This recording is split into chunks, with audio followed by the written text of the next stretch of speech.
xaddiga guuleed ee ay samayn kareen horumar nololeed ayaa aad u hooseeyey waxaana kordhay ficiladoodii baday luminta xorriyaddoodii una horseeday gelidda xabsiyada dalka ha yeeshee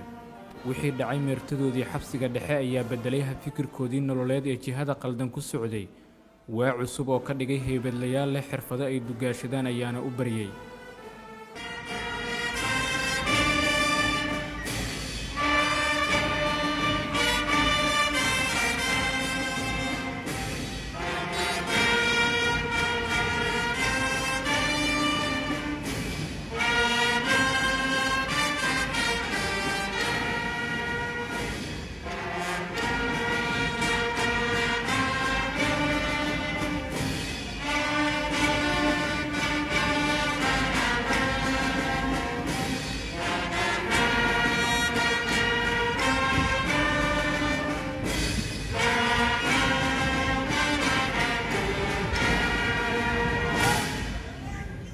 dhalinyaradan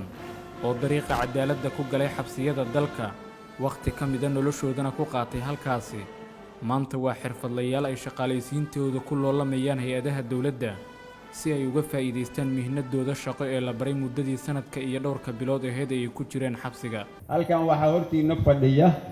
maxaabiis Soomaaliyeed ciidan ahaa jiray laakiin maanta ciidankaas lugta ka mid ah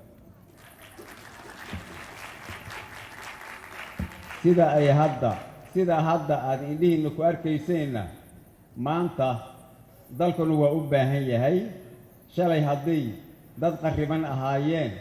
maanta nuuca ay yihiin indhihiina aad ku arkaysaan juhdi badanaa lagu bixiyey maskax badanaa gashay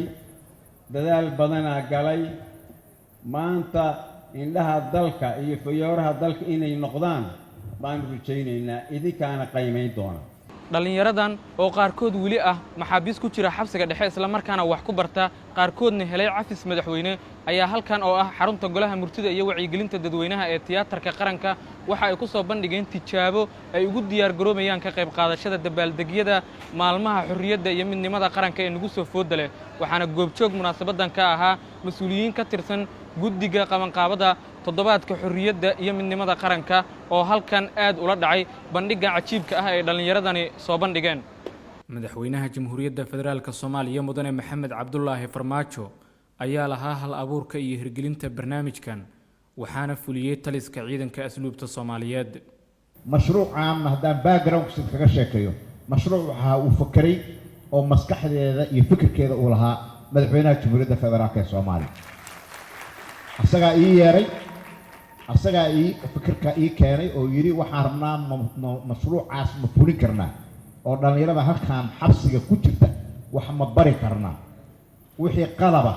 iyo macallimiin dibadda in loo keenana aniga igu daa saasuu mashruucu ku bilowday qalabkaas ugu jeedaan oo dhan madaxweynaha keenay macallimiintana oo dal darisa oo walaalaheena inooga yimidna madaxweynaha ayaa bixiya mushaarkooda joogtada bil kasta cabdishakuur cali ibraahim oo ka mid ah dhalinyarada ka faa'iidaystay fursaddan waxbarasho ee dawladdiisu ku siisay gudaha xabsiga waxa uu leeyahay erayo uu ku cabiro dareenkiisa maanta waxaana u cad wadadii oo uu mari lahaa horumarinta noloshiisa iyo adeegidda dadkiisa wax hadda laga hadli karo ma